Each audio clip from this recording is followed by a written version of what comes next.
हम प्रभु परमेश्वर को धन्यवाद देंगे आज की सुंदर सुबह के लिए।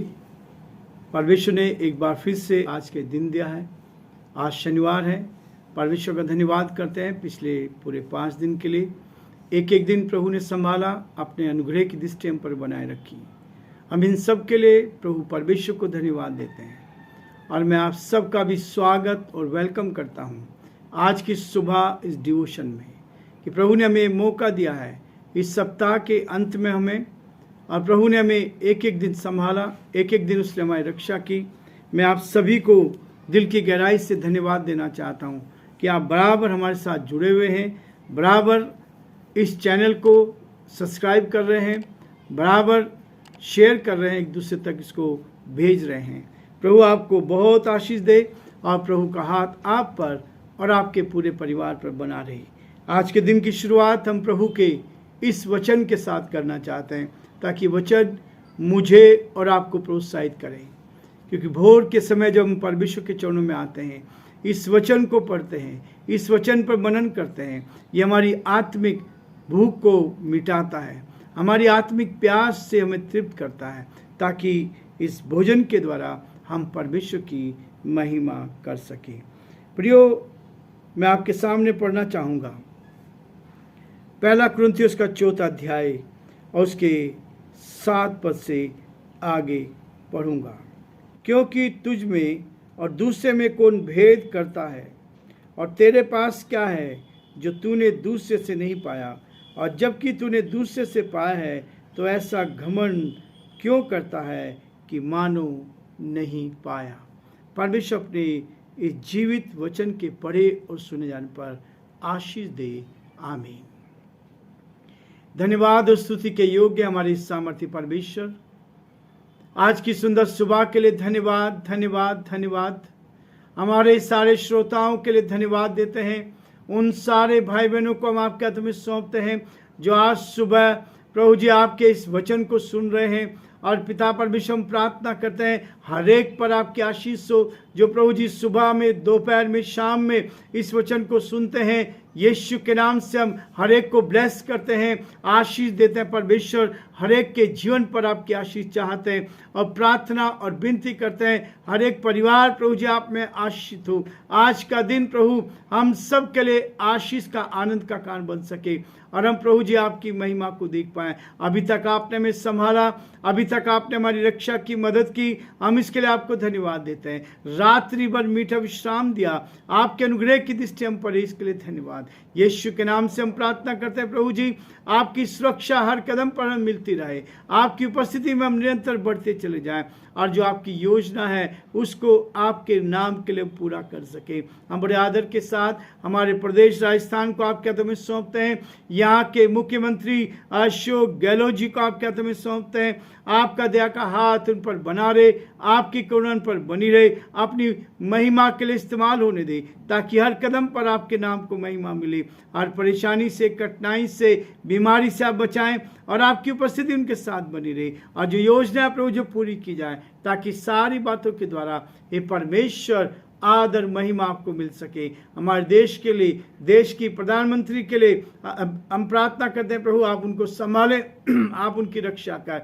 देश की राष्ट्रपति के लिए प्रार्थना करते हैं आपकी उपस्थिति उनके साथ भी बनी रहे, ताकि वे आपके नाम में आगे बढ़ें और आपकी महिमा करें। हमारे देश के लिए, देश के सारे भाई बहनों को, आपके सभी सेवकों को यीशु आपके हाथों में सौंपते हैं। हर एक की सुधि ले, हर एक की मदद कर, हर पासबान पर आपकी आशीष चाहते हैं, हर पिता परमेश्वर आपके सेवकों पर आपकी आशीष चाहते हैं, हर चर्चिस को आपके हाथों में सौंपते हैं। प्रार्थना करते हैं हर एक की रक्षा करें, हर एक की मदद करें, हर एक को अपने हाथों में ले, ताकि हर जन आप में सुरक्षित रहकर आपकी महिमा कारण बन सके। बड़े आदर के साथ, दीनता के साथ, नम्रता के साथ पिता परमेश्वर हम अपने आप को, अपने कमजोर जीवन को आपके हाथों में सौंपते हैं। हमारे सारे श्रोताओं को, हमारे सारे भाई बहनों को जो प्रभु जी इस प्रदेश में, बाहर, जयपुर शहर में अलग अलग स्थानों पर हैं प्रभु, उन सब के लिए हम प्रार्थना करते हैं आप उनको उत्तम से उत्तम आशीष से भरपूर कर सारी महिमा, आदर, गौरव प्रभु जी आपको देते हुए इस प्रार्थना को अपने प्रभु, अपने उद्धारकर्ता यीशु मसीह के नाम से मांगते हैं। आमीन।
होगा बंद, कुछ ना होगा फिर पछताने से,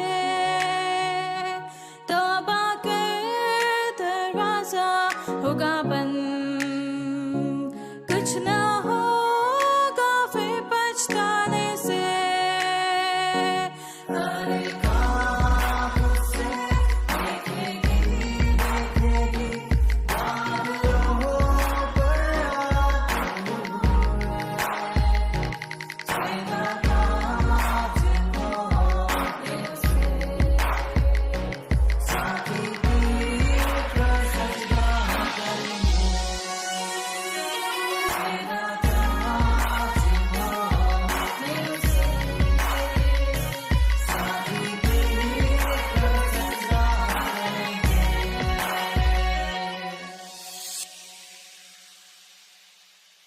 प्रियो, प्रभु कहता है कि हम घमंड से बचे रहें। घमंड की बातें मेरे और आपके जीवन से अलग की जाए।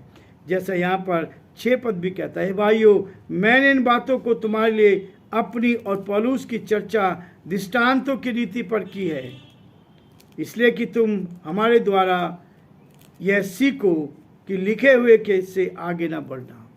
जो परमेश्वर ने लिखा है उससे आगे ना बढ़ना, परंतु इस बात को कहता है कि जब हम परमेश्वर के इस वचन को लेकर आगे बढ़ते हैं और एक के पक्ष में और दूसरे के विरोध में गर्व ना करना। हम एक का सपोर्ट करने लगते हैं, जो गलत काम कर रहा है उसको सपोर्ट करने लगते हैं, जो सही काम कर रहा है उसके विरोध में हम खड़े हो जाते हैं।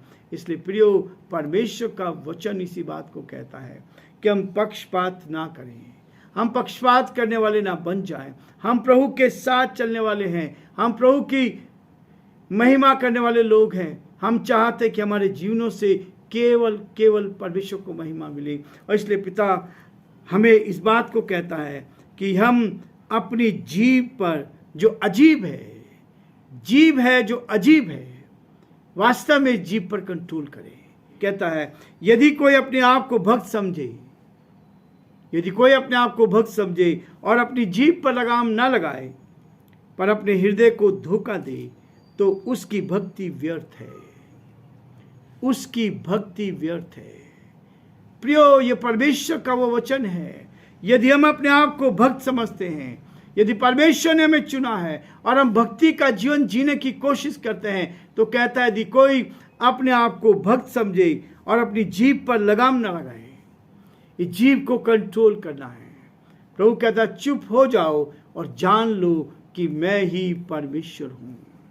जहां हमारा कहीं बस नहीं चलता हम शांत हो जाते हैं, लेकिन प्रभु कहता है प्रियो हम शांत होकर देखें, शांत होकर देखें, तब परमेश्वर हमें तृप्त करेगा। हमें क्या करेगा? हमारे हृदय को धो देगा और उसकी भक्ति हमारे लिए आशीष का कारण बनेगी। जब आप उसकी भक्ति करने लगे, जीभ पर लगाम लगाना बहुत जरूरी है, जीभ को कंट्रोल करना बहुत जरूरी है। यदि आप जीभ को कंट्रोल नहीं कर पाते तो इसका मतलब है शैतान हमारे ऊपर हावी होता जाएगा।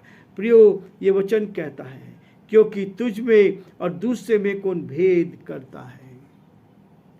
हम पक्षपात का जीवन ना जिए, हम एक दूसरे के पक्षपात में लग जाते हैं। जो हमारी चापलूसी करता है उसके पक्ष हम लेने लगते हैं। जो हमारे विरोध में रहता है हम उसके विरोध में काम करने, चाहे वो सच्चा हो, चाहे वो सत्य बोलता हो। यदि हम ईमानदारी से चल रहे हैं और एक आदमी चापलूसी करता है तो हम क्या करते हैं?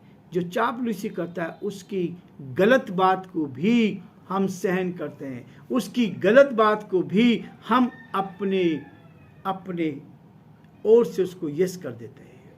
लेकिन प्रियो, परमेश्वर का वचन कहता है कि तुम पक्षपात ना करना और दूसरे के विरोध में गर्व ना करना, एक के पक्ष में और दूसरे के विरोध में गर्व ना करना। हम घमंड से बचे रहें। परमेश्वर मुझे और आपको इस घमंड की बुरी बला से बचाना चाहता है। ये घमंड जो है बहुत बुरी बला है। परमेश्वर का वचन कहता है, राजा नबूकदनेस्सर के बारे में हम पढ़ते हैं, दानियेल की किताब में इसका वर्णन पाया जाता है 4 अध्याय में।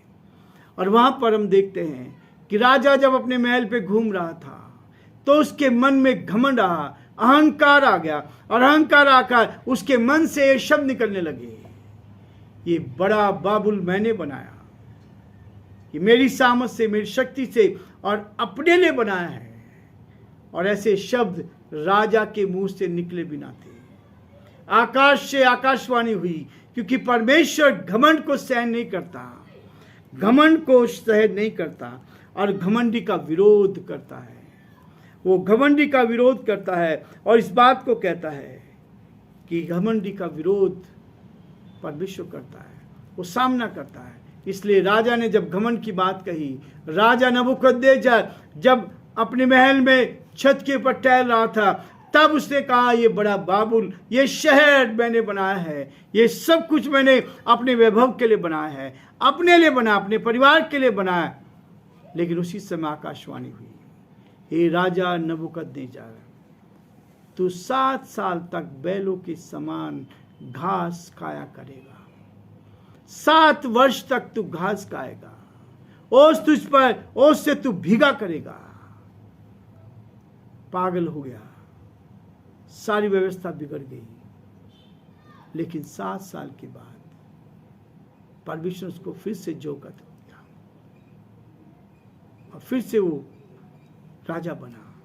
परमेश्वर का धन्यवाद करते हैं। जब हम पश्चाताप के साथ उसके चरणों में आते हैं तो परमेश्वर हमारी सहायता करने के लिए हर कदम पर हमारी रक्षा, हमारी मदद करता है। इसलिए वो कहता है, क्योंकि तुझ में और दूसरे में कौन भेद करता है, और तेरे लिए क्या है जो तूने दूसरों से अधिक नहीं पाया, जबकि तूने दूसरों से पाया है, तो ऐसा घमंड क्यों करता है। पौलुस ने कुरिन्थियों की कलीसिया को लिखते हुए इस बात को कहा था कि हम घमंड ना करें, घमंड से परे रहें, घमंड की बातें हमारे जीवन से दूर की जाए, शैतान हमारे जीवन से दूर हो। प्रभु आप सबको आशीष दे और प्रभु का हाथ आप पर, आपके पूरे परिवार पर बना रहे।